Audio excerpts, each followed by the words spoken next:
Hey, welcome to the Richard Sherman podcast brought to you by The Volume. I appreciate you joining us. Make sure you like and subscribe to our videos. We'll love to see you every week. Well, welcome back to the Richard Sherman podcast. Another week, more chaos, Mitchell. Elimination. Rich, it's do or die time. It is do or die time. We got that extra week. This stuff is coming down to the wire drastically. And we saw it in the NFC South. You know, I mean, we've been talking smack about this division all season long, and we had a barn burner down in Tampa, Rich. Your thoughts on these Buccaneers? Well, it looked like Tom Brady finally understood that, hey, sometimes you can just throw it up to Mike Evans over and over and over again, and it will work. And throughout the season, people were wondering what happened because they had such a great rapport and a great rhythm into last season going into the playoffs, made some huge plays. And this year, kind of, Mike was getting his yards, but there weren't the explosive plays that you're used to. And then this game, it was like, hey, you got nothing to lose. Toss it up to him over and over and over. I mean, at some point, as the corner, you got to just start bail and say, hey, come on now. You'll catch everything but a go ball today. But, man, it was great to see Tom Brady, vintage Tom Brady, right when he needs it. He got it. He sure did 432 yards and capped it off with a rushing TD too. And Rich, to your point, I mean, this is the Mike Evans of the last several years, right? I mean, I thought I was watching replays. Every time I looked up, he was catching a goal ball down the right sideline. And I was like, oh, that's another touchdown. So these are the days you're used to seeing with Mike Evans. And now you got Tom Brady entering, the offseason on a little bit of a hot streak here. Can Tampa Bay realistically make any noise in the playoffs? Well, if Mike Evans is playing like that, he's unstoppable. I mean, they're gonna need to double him. They're gonna need to back up. That'll open up the run game for the Tampa Bay Buccaneers. But if they keep singling him and playing 8-man in a box football, then I mean, Mike, he might not have 207 like he had this game, but he's gonna have a day. And it was a had to have it game. This is for all the marbles, and it was cool to see them come back because they were down early. They were down 14-0. A team can quit. A team can give up and say, hey, this isn't our day. This isn't our year. And Tom Brady doesn't have any quit in him. And so it was great. It was great to see that from the team. Great game for Mike.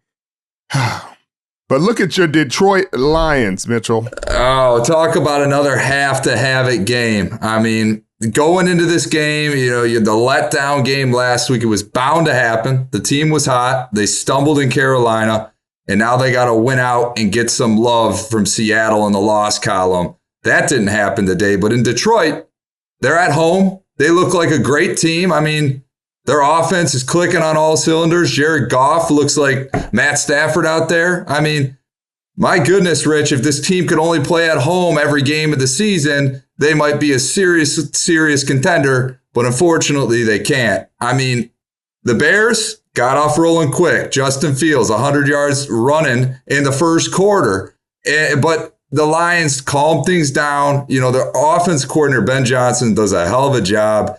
And the Lions are still have a glimmer of hope. I mean, does this you have any more faith in this team after last week, Rich, with this big win this week?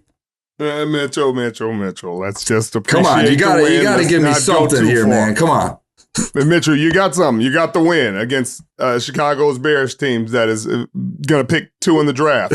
But let's go, Mitchell. We're not gonna go crazy here. But it was great. It was great offensive production. Jared Goff, 8 straight games without an interception. I mean, it's gonna be a hard decision for the Lions what they're gonna do this offseason because they're gonna have to figure it out. They're going to have the Rams pick, which will be top 5. Will they need a quarterback with Jared Goff playing like the number 1 pick that he was? I doubt it. I doubt you go that direction. You got other holes to fill. Hopefully you're able to fill them. James Houston, 3 sacks. Josh Pascal, 2 sacks. DeAndre Swift came through for your fantasy team, Mitchell. Came through. I think he came through for a lot of fantasy teams, Rich. This is championship weekend. We can't forget that. But Rich, I know you're high on Tyreek Woolen, but let's not forget about Aiden Hutchinson. I mean, this guy's got his 3rd interception as a defensive end. I mean, that's relatively unheard of in this league. In fact, I think he's the first player to have 3 interceptions combined with a certain number of sacks, etc. And then you like giving love to random players every now and again. How about this rookie James Houston, Rich? He comes in, he's first off out of Jackson State, Deion Sanders heir. I think this is his 7th or 8th sack of the season. He's only played since week 8 or 9. I mean, it's 3 sacks today, Rich. So got to give kudos to these guys. You got to give him a lot of love. 3 sacks is hard to get for anybody. And for him to come on the scene like that, I mean, it's awesome. But that's why Detroit is playing well. They're finding gold. They're finding these late round gems. These young guys are playing outside of their mind. It's cool to see. It's really cool to see. It's cool to see Jared Goff play well. Jamal Williams is playing well. It's exciting football. And you talked about it earlier. Justin Fields was having a field day in the first quarter. I think he had 105 or so in the first quarter. Kind of slowed it down after that. Threw an interception late in the game. Wasn't very efficient passing the ball. And, I mean, Detroit still needs some help. But going to Green Bay and beating Green Bay would be big for their psyche, for their record, and for their playoff hopes, man. But it's a stretch, Mitchell. Well, let's stay in that division. Let's talk about Green Bay. We like to call him Kirko. I'm going to call him Kirk No. Rich, 3 interceptions. This Vikings team, I'm just going to let you take the floor here. This is 12-4, Rich. What do you think of this Vikings team at 12-4? Mitchell, I think they're either a first-round exit or second-round exit team. They're not a Super Bowl team, but it was fun. It was a fun run. They got a lot of veterans, a lot of guys I like on that team, but they're not winning the Super Bowl with this team. You wanted to believe in them last week. They played hard. They had a balanced attack. You're like, maybe they figured it out. But then this game shows you they have not. And it's not even like Aaron just killed them and sliced and diced them. Aaron wasn't going off like that. Their defense played really well. Aaron Rodgers only had 159 yards passing and 1 touchdown. They gave up a lot of yards on the ground, and the Green Bay defense played outstanding. You heard all the trash talk early in the week. Jair Alexander, talking about Justin Jefferson stuff was just a fluke. Hey, you say that? You better show up. And their whole defense showed up. Justin Jefferson didn't even have a catch in the first half, which is crazy. He had 1 catch for 15 yards in the entire game, and I think he had 6 targets. Hey, that's backing up your talk. That's you talk about it, you be about it. And like you said, Kirko struggled. 3 interceptions. Like, you can't have that, but that's good Kirk versus bad Kirk. It's Jekyll and Hyde. They've won, I think, 10. They're undefeated in 1-score games, But then they got these disgusting blowouts. Dallas blew them out 40-3. This game got out of hand, and you're like I can't trust a team that gets blown out so easily. I certainly haven't seen anything like this, Rich. I mean, they're 12-4. They have a minus 19 point differential on the season. I don't even know how that is statistically possible, but the Vikings have found some way to do it. Rich, Aaron Rodgers, 18-1 in December, him and LaFleur. In December and January. And this team, again, we talked about it last week. Rodgers seems to speak things into existence. He's got this quiet confidence about him, a little bit of cockiness, if you will. But Richard, he backs it up and he gets his teams wins in crucial positions. Now they control their own destiny. They win against Detroit, they are in. Do you foresee them winning against Detroit? And if so, what kind of noise can they make in the postseason? I mean, it's just so unpredictable. But, it's a cool stat, with LaFleur and Aaron Rodgers, 18-1 in December and January. And that's when you want to be playing your best football. I think they've won 5 in a row. It feels like a much better team than their record shows, but I still don't think they're complete enough to really do a ton of damage. Now, sure, they can run into Minnesota in the first round. Again, repeat matchup. Mm-hmm. I think they can win that game. But I think a much better Green Bay Packers team played against San Francisco last year in the playoffs and went home. And they were at home, with Devontae Adams and the boys. There wasn't young receivers. But I still think, when you got Aaron Rodgers and you got Tom Brady, you got a chance. And they'll have a chance, but it's going to be a long shot. Now, Rich, I don't want to stray too far away from this playoff picture, but we had a team that eliminated themselves from contention today in the Washington Commanders. We talked about it last week. You bench your boy Heineke for Carson Wentz. And you questioned it. I questioned it. It didn't seem to make a ton of sense. And then we see it on the field today with Carson Wentz struggling mightily against the Browns, resulting in a loss.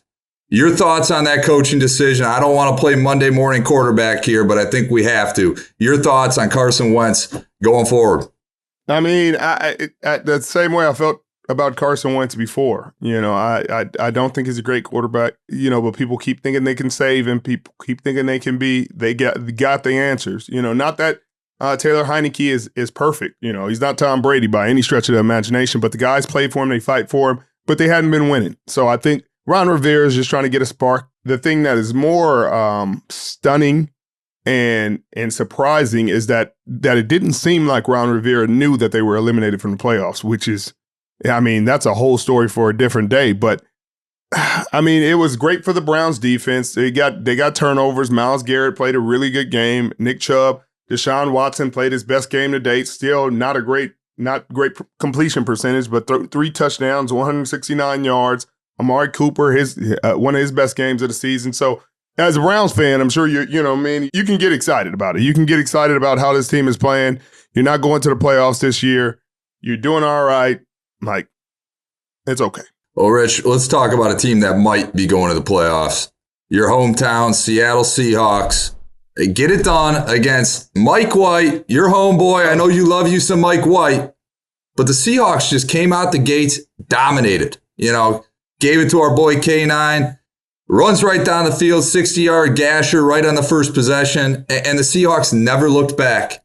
This team, I didn't believe in them a week ago. I didn't believe in them 2 weeks ago. But now they're looking like a team that maybe they get hot at the right time. Rich, your thought on the Seattle Seahawks?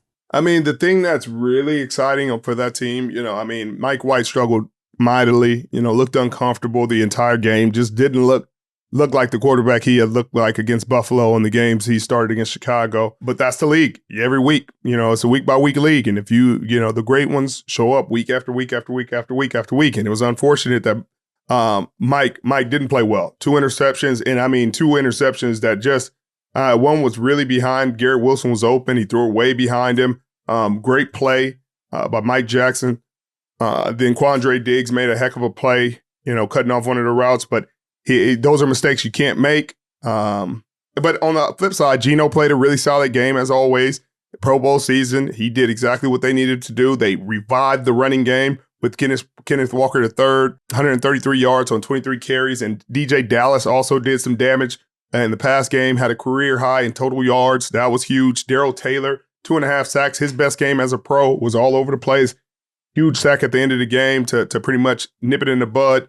Quentin Jefferson, veteran, and they're playing better against the run. They didn't. I don't think they gave up a 100-yard rusher today, which is huge. You need that kind of confidence, and it just seems like they're excited to play. But the Geno Smith revenge tour. He's played 3 teams, 3 of his former teams.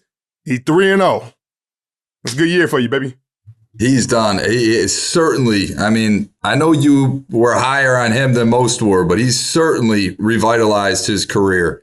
What I love about this more than anything, though, Rich, is that you have to be a Detroit Lions fan going into next week, because the Detroit Lions must win in order for Seattle to have a shot at getting into the playoffs. Let's keep it in the division. We saw a great game, a great finish, and certainly not a game I expected to be close at all. The San Francisco 49ers pull off a very close, tight win in overtime against the Las Vegas Raiders. Your thoughts on this game? Well, it's concerning for the 49ers defense, because like we've been talking about, they got healthier. Jarrett Stidham is his first start of his career. And unless he's coming out here developing into Aaron Rodgers or Tom Brady or Drew Brees or one of the all-time greats, this is going to be cause for concern, because they were running beaters. They were finding holes in the San Francisco 49ers defense.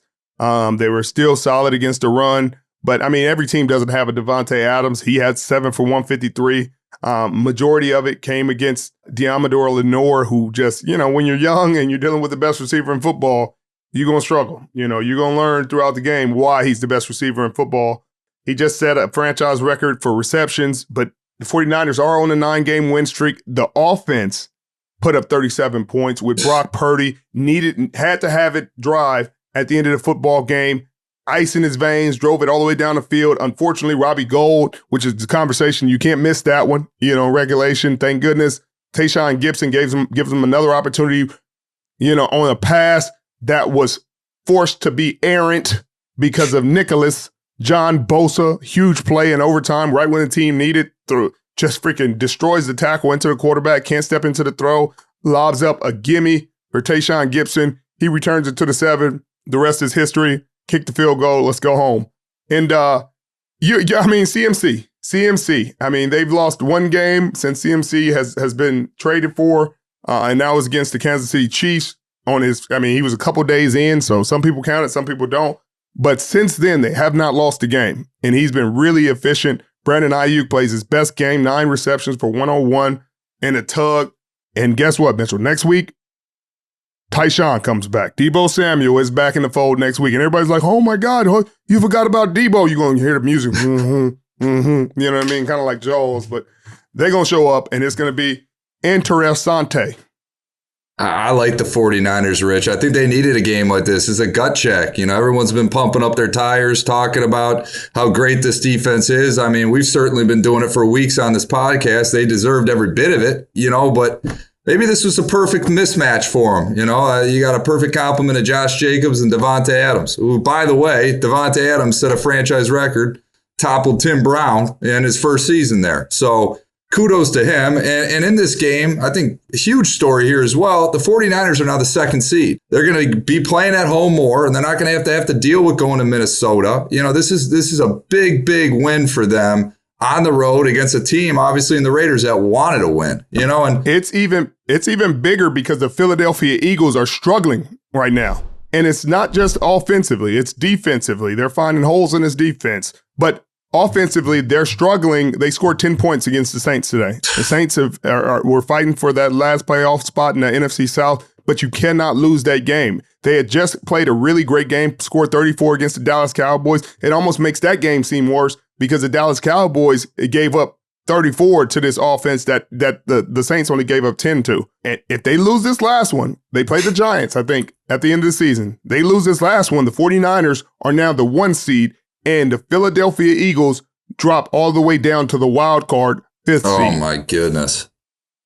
This is disastrous for the Eagles. And you talked about it last week. This is a team, everything was clicking, they were healthy, and then all of a sudden the Jalen Hurts injury happens. And then the Lane Johnson injury happens. These things are happening at the wrong time. Unlike the 49ers, who dealt with injuries early on in the season, were able to build their depth, get back, be healthy at the perfect time. This Philly team is reeling, Rich, and you hit on it. I mean, they're reeling on multiple levels. Their defense, played okay today, but their O-line, I mean, without Lane Johnson, they gave up 5 sacks in the first half. I mean, they hadn't allowed 4 sacks in a game prior to this, Rich. I mean, the offensive line without Lane Johnson is going to be a big, big issue. And now they got to win against a division foe in the New York Giants to just maintain this number 1 seed. This could be disaster zone for this team, Rich. It could be bad because now you may have to force Jalen Hurts in earlier than you wanted to. You were sitting there in a comfortable position. We talked about it a few weeks ago. Comfortable position. Everything's all good. You can take your time. And I told you, Mitchell, if you have a shoulder injury, you miss more than 1 game, you missed 2 games, Mitchell. It is serious. It's serious. These are tough individuals. They know what it takes to win. They know the high pain tolerance, and he's out. If he misses this next one with everything on the line and they potentially lose, this could ruin. They all of a sudden are on a road team in every playoff game. If you want to make it to the Super Bowl, you're going to have to go to Dallas potentially. You're going to have to go to San Francisco potentially. You're going to have to go on the road. You're going to have to show that you deserve this Super Bowl because your quarterback that's why it's so hard to win a Super Bowl in the National Football League, because when you get injured, how you get injured, who gets injured. Lane Johnson is not just one of the best players on that O-line, he's one of the best players on their team. So you're going to feel his loss, and you're feeling it in a tremendous way. You can't protect the quarterback, hard to win. I want to talk about the quarterback, and I want to talk about the style of the quarterback in Jalen Hurts. He's a dynamic game changer. But guys like this that get out of the pocket and create stuff on their feet are more and more injury prone. I mean, and watching the Lions game today, Justin Fields is taking hits that, 225-pound running back shouldn't be taking, and he's taking 10 of them a game. You're bound to be injured at some point. I mean, we saw it with Lamar Jackson. You were spot on with Lamar Jackson. You said he's going to sit down. He's going to sit down for the rest of the season. I don't know if he's going to sit down for the rest of the season. but he hasn't been back yet. How do you prevent this as a running quarterback? Because they are the nice, shiny objects that totally transform offenses. But with one wrong hit, that offense is back to Gardner Minshew or, Andy Dalton or Tyler Huntley. These are one wrong play away from ruining a team's season. How do you coach against this? There's nothing to say, Mitchell. It's the risk you take when you get that style of quarterback. You run cross the fingers. You cross the fingers. You have a competent backup that has a similar skill set. That's what the Baltimore Ravens. That's the strategy they went with.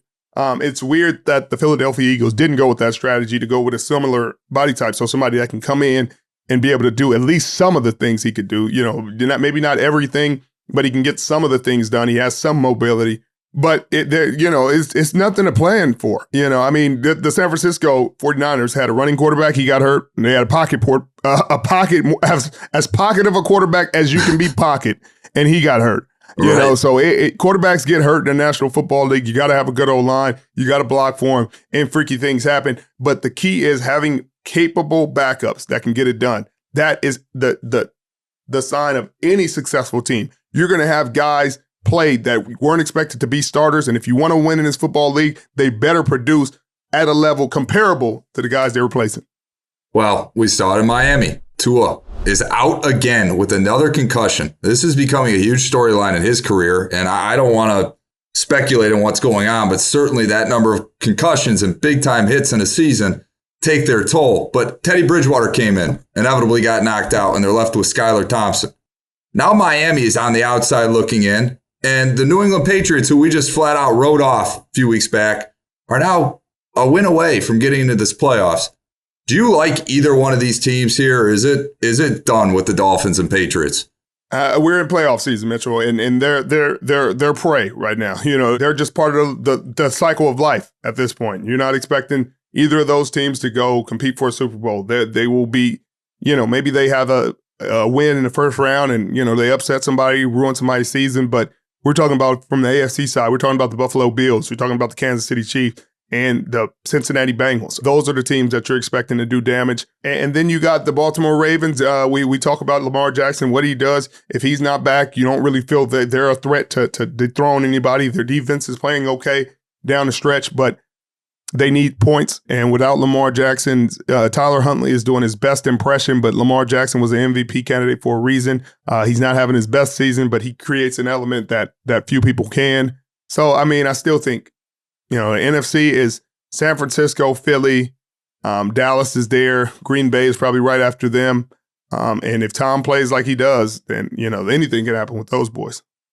I love to see it because everyone was writing off the NFC. There seemed to be only one true team, at least two true teams, the Eagles and the Niners. And now we're seeing these quarterbacks of old, Aaron Rodgers and Tom Brady, all of a sudden turning to them old selves and giving them a shot. And Rich, we got a huge game tomorrow night, probably the best Monday Night Football game of the year. Buffalo against the Cincinnati Bengals. I want to talk about this game because I know it's going to have serious implications on the playoffs. It's going to have serious implications on the Richard Sherman power ranks. Rich, who do you like in this game going into Monday night? The way Josh Allen has been playing down the stretch, he's second or third in the league in interceptions thrown a game. He's thrown 13, and majority of them, probably half of them, has come in the red zone at the most inopportune times, and it's not seeming like he's going to stop anytime soon. And Joe Burrow is hot as fish grease right now. He's playing well. His receivers are healthy. His O-line's playing as good as they've played in a really, really long time. They're explosive. Their defense is so scrappy, and they're playing at a high level. They're getting hot at the right time.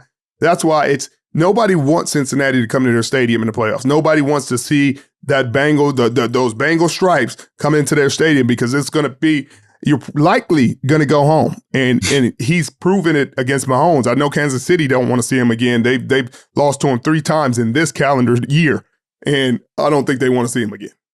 There's just something different about Joe Burrow, Rich. Even in college, he is unwilling to lose, and he has taken the Cincinnati Bengals team, an organization that was a relative laughing stock for a couple decades, and turned them into a NFL power, and I don't see that changing anytime in the foreseeable future.